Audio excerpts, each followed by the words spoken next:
का special report में मैं हूं आपके साथ श्रुति श्रीवास्तव। जम्मू कश्मीर में टेरर अलर्ट के बीच सुरक्षा बल एक्शन में है। जंगलों में घात लगाए आतंकियों का सेना के जवान मुंहतोड़ जवाब दे रहे हैं।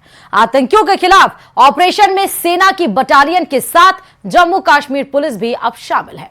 देखिए रिपोर्ट।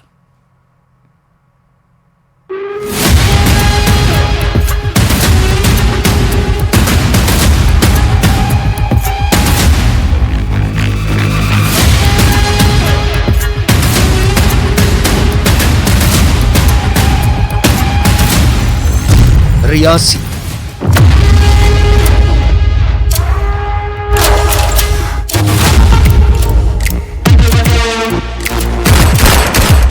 कठुआ,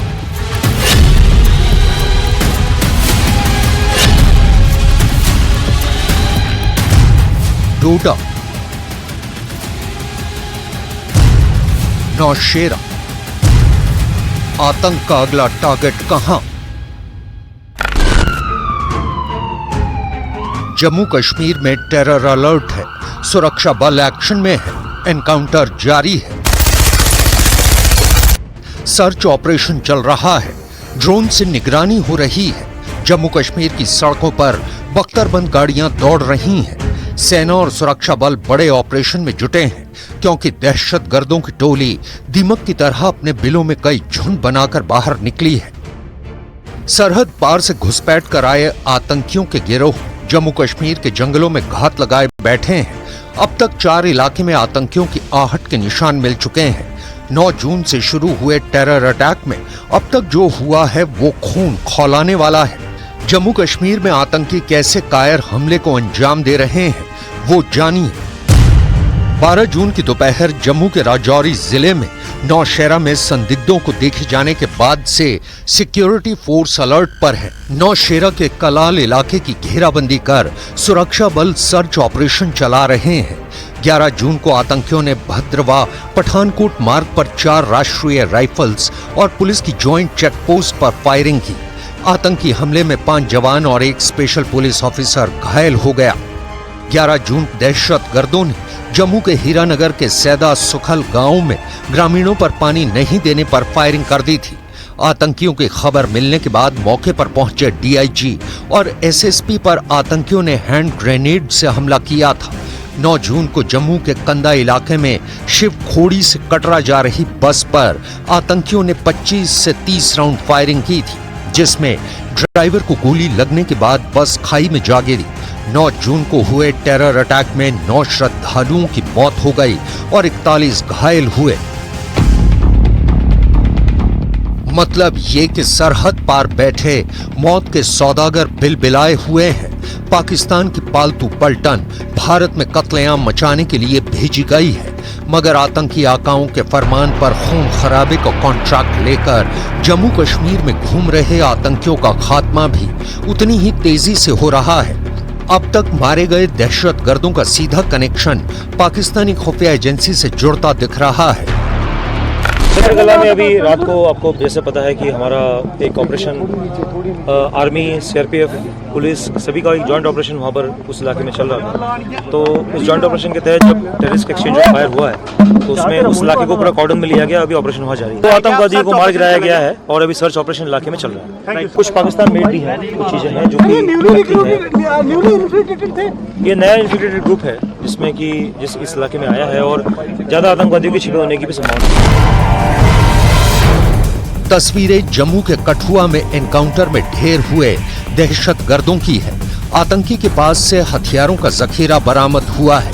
आतंकियों के पास दवाइयां, पेन किलर, ड्राई फ्रूट्स, चने, chocolate bar, handset, antenna, 1 lakh cash, M4 carbine, AK-47 बरामद हुई। आतंकियों के पास से जो सामान बरामद हुआ उससे साफ है कि ये दहशतगर्द लंबे वक्त तक हमले की प्लानिंग लेकर भारत में घुसे थे, क्योंकि दहशतगर्दों के पास खाने पीने के सामान के साथ 1 लाख कैश भी बरामद हुआ है। गांव में 2 आतंकवादियों को कल शाम से न्यूट्रलाइज किया गया है। जो ऑपरेशन चला, एक मेजर लेवल का ऑपरेशन जिसमें आर्मी, सीआरपीएफ, पुलिस, एसओजी और बाकी एजेंसीज के ऑफिशियल्स और जवान थे। लगातार कल शाम से 18 घंटे की मशक्कत के बाद 2 आतंकवादी मारे गए। जो 2 आतंकवादी है, इन्हीं पहाड़ों को चीरते हुए हीरानगर सेक्टर से उन्होंने इन्फिल्ट्रेट किया है। पाकिस्तान से एमिनेशन, आर्म्स और एमिनेशन की एक बारीक खपत उनके साथ थी, जिसमें ग्रेनेड थे, आईडी था, हथियार थे। उनको लेकर ये इन्फिल्ट्रेट उन्होंने यहाँ से किया। कठुआ में आतंकियों ने किस तरह हमले को अंजाम दिया, चश्मदीद की जुबानी सुनी। गोली मारी। किसने मारी गोली? सर बंद कर। बंद करो। मारो। अच्छा चलो यार।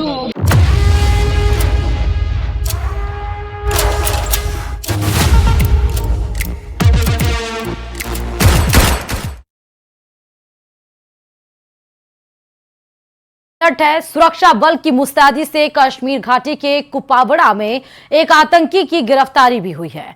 गिरफ्तारी आतंकी का नाम शब्बीर अहमद बताया जा रहा है। आतंकी के पास से सुरक्षा बल को 4 हैंड ग्रेनेड, 1 पिस्तौल और 10 बुलेट भी मिली है। घाटी में आतंकियों के पनाह देने वाले भी शिनाख्त की जा रही है उनकी। साथ ही आतंकी संगठन टीआरएफ की कुंडली भी सेना को मिली है। टेरर नेटवर्क पर बड़ा पर्दाफाश इस रिपोर्ट में देखिए।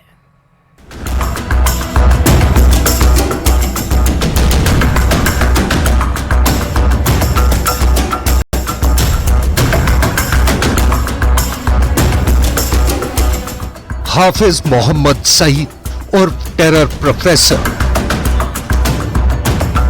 ये आतंकी आका भारत का दुश्मन नंबर 1 है। पाकिस्तान में खुल्लम खुल्ला जहर बुझे भाषण बांटने वाला हाफिज सईद लाहौर की मस्जिद में बैठकर खूनी फरमान सुनाता है। हाफिज सईद ने 26/11 जैसा टेरर अटैक को अंजाम देकर पूरी दुनिया को दहला दिया था, लेकिन हाफिज के बनाए और फैलाए आतंकी संगठन लश्कर तैयबा की कुंडली जैसे जैसे खुलती गई, इस आतंकी सरगना ने नए नाम से टेरर गुटों का नेटवर्क खड़ा कर लिया।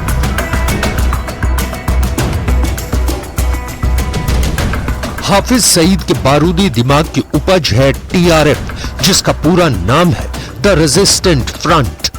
शांति का माहौल इलेक्शन से पहले बना हुआ था। काफी दिनों से कोई घटना नहीं हो रही थी, छोटी मोटी घटनाओं के अलावा। जब इलेक्शन में बढ़ चढ़ के लोगों ने हिस्सा लिया और वोट किया तो हमारे पड़ोसी देश की नींद हराम हो गई। और जो ग्रुप सिर्फ इस बात का एजेंडा जलाते हैं कि भारत का विरोध कैसे किया जाए या भारत में अशांति कैसे पैदा की जाए, तो उन लोगों की सस्टेनेंस पे खतरा खड़ा हो गया। जम्मू के रियासी आतंकी हमले की जिम्मेदारी लेने वाला टीआरएफ टेरर ग्रुप असल में लश्कर तैयबा की हाईटेक आतंकी ब्रिगेड है। इस टेरर गुट को बनाने की सबसे बड़ी वजह लश्कर के आका हाफिज सईद को पर्दे के पीछे रखने की है, जिसमें पाकिस्तान की कुख्यात खुफिया एजेंसी आईएसआई के जनरलों की बराबर हिस्सेदारी है। जब से पाकिस्तान टेरर फंडिंग को लेकर इंटरनेशनल स्टेज पर बेनकाब हुआ, तब से नए नाम से आतंकी संगठनों की भरमार हो गई। कश्मीर में आतंकी संगठन द रेजिस्टेंट फ्रंट 2019 में सामने आया। अनुच्छेद 370 के खात्मे के बाद टीआरएफ एक ऑनलाइन यूनिट के रूप में शुरू हुआ। टीआरएफ का टॉप कमांडर शेख सज्जाद गुल है। शेख सज्जाद गुल श्रीनगर के रोज एवेन्यू कॉलोनी का रहने वाला है, जिस पर जून 2018 में कश्मीरी पत्रकार शुजात बुखारी की हत्या की साजिश रचने के आरोप है। साल 2023 में यूएपीए कानून के तहत टीआरएफ पर बैन लगा दिया गया।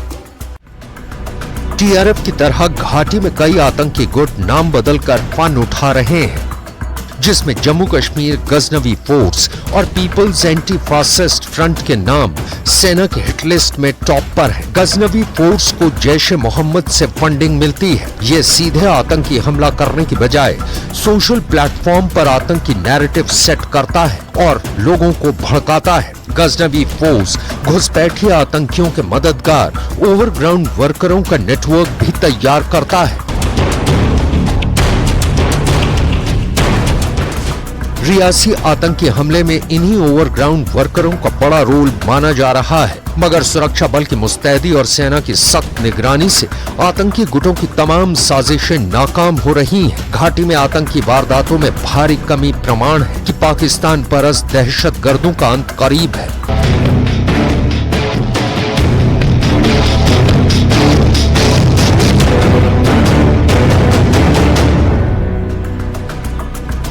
जम्मू कश्मीर में साल 2018 में 228 आतंकी वारदात अंजाम दी गई थी, जबकि 2023 में सिर्फ 44 आतंकी हमले हुए। साल 2028 में सुरक्षा बल और आतंकियों के बीच जहां 118 एनकाउंटर हुए थे, वहीं 2023 में सिर्फ 48 मुठभेड़ हुई।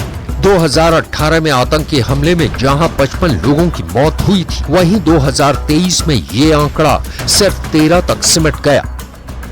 घाटी में पत्थरबाजी और आए दिन होने वाले बंद अनुच्छेद 370 के खात्मे के साथ ही समाप्त हो गए।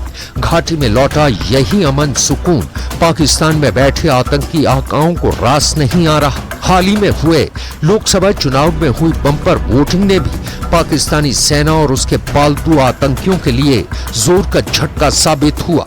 जम्मू कश्मीर की शांति और खुशहाली आतंकियों के अंत की शुरुआत है। जाहिर है ऐसे में आतंकी आकाओं की फड़फड़ाहट बढ़ गई है, लेकिन भारत में घुसपैठ करने वाले हर आतंकी की जगह पहले ही तय कर दी गई है, वो है जहन्नुम।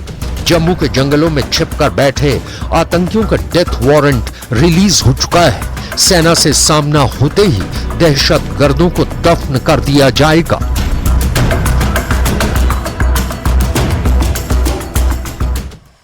और इस बीच जम्मू कश्मीर में आतंकी हमले को लेकर सियासत होनी शुरू हो गई है। आतंकी हमले पर विपक्ष हमलावर है। उद्धव ठाकरे गुट ने सीधा गृह मंत्री अमित शाह पर निशाना साधा और आरोप लगाया कि अमित शाह के कार्यकाल में सबसे ज्यादा आतंकी हमले हुए हैं।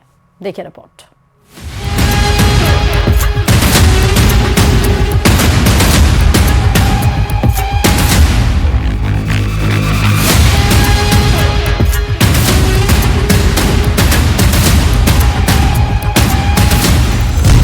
जम्मू कश्मीर में आतंकी हमलों पर सियासत।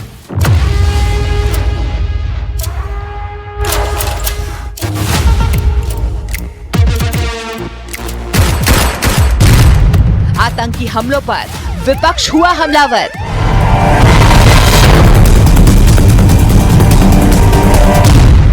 विपक्ष का गृह मंत्री अमित शाह पर तंज।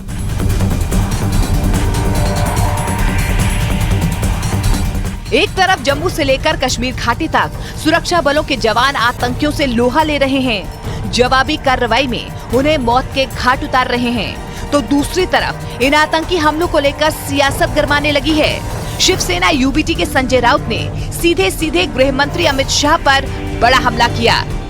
वहीं उद्धव ठाकरे ने जम्मू कश्मीर में हुए हमलों के लिए सीधे सीधे प्रधानमंत्री पर सवाल उठाए। सातत्यानं जम्मूमध्ये हल्ले सुरू आहे। आज सुद्धा बातमी आलेली आहे की सीआरपीएफ जवानांच्या काफिल्यावर हल्ला झाला आणि सीआरपीएफचे जवान शहीद झाले। 370 कलम काढल्याचा डंका अमित शाह वाजवतायत, पण तेव्हापासूनही काश्मीरमध्ये शांतता अजिबात नांदलेली नाही। काश्मीरी पंडित त्यांच्या घरी जाऊ शकले नाहीत। हे गृहमंत्र्यांचं अपयश आहे। विशेषतः आता परत त्यांना गृहमंत्री पद दिल्यावर अब की बार वाले कहाँ गए? अभी बार बार वहाँ हमले हो रहे, इसके बावजूद अब की बार वाले वहाँ जा नहीं रहे हैं। कश्मीर तो उन्होंने पूरे चुनाव प्रचार दरमियान एक बड़ा प्रचार किया था। 370 आर्टिकल हमने निकाला, उसकी सच्चाई भी क्या है मैंने भी रखी थी सबके सामने। क्या फर्क पड़ा है कश्मीर में? जाने तो जा रही है और ये तो व्यस्त है। सरकार हमने कितने बार, तीसरी बार सरकार स्थापन किया, तो तीसरी बार स्थापन किया जरूर, लेकिन आपने अभी क्या कि पिछले कितने दिन में तीसरी बार हमला हुआ? 3 दिन में 3 हमले हुए हैं, तो जिम्मेदार कौन है? यही नहीं, सिर्फ महाराष्ट्र से नहीं बल्कि कश्मीर से भी आतंकी हमलों पर सियासत हुई। जम्मू कश्मीर के पूर्व सीएम फारूक अब्दुल्ला ने एक बार फिर से पाकिस्तान से बात करने की मांग कर दी है। Unfortunately, we still have problem with our neighbor. And the problem with neighbor will not be solved by military action. No military action has solved anything. Because these terrorists are coming over the border. And they continue to come. Whichever government tomorrow is in here, we'll have to still face the same thing. And innocent people die. Farooq Abdullah के पाकिस्तान से बात करने की मांग पर BJP ने उन पर पलटवार किया। बीजेपी के कविंद्र गुप्ता ने कहा कि पाकिस्तान आतंक का मसीहा है, ये पूरी दुनिया जानती है। फारूक अब्दुल्ला ने आज फिर पाकिस्तान की हिमायत की है और इन आतंकवादी हमलों पर पाकिस्तान से बात करने की दोबारा से राग अलापा है। सुरक्षा बल विपरीत परिस्थितियों में काम करके जीरो टॉलरेंस की नीति पर काम करते हैं। अपने बलिदान दे करके भी जम्मू कश्मीर को सुधारा है। लेकिन जो पाकिस्तान आतंक का मसीहा है, पूरा विश्व उसको इस चीज के लिए नकारता है, तो ये हमेशा से उनके साथ बात करने की, मुझे लगता है कि जिम्मेदार व्यक्ति को, जो चीफ मिनिस्टर रहा है, इस प्रकार की बयानबाजी नहीं करनी चाहिए। आतंकी हमलों को लेकर विपक्ष सियासत में जुटा है तो सरकार एक्शन में। गृह मंत्रालय से लेकर पीएमओ तक हर जगह से आतंकियों को नेस्तनाबूद करने के सख्त निर्देश हैं। जम्मू कश्मीर के उपराज्यपाल ने साफ किया कि जब तक जम्मू कश्मीर की धरती से आतंकवाद का सफाया नहीं हो जाता, तब तक सुरक्षा बल और प्रशासन के लोग आराम नहीं करेंगे।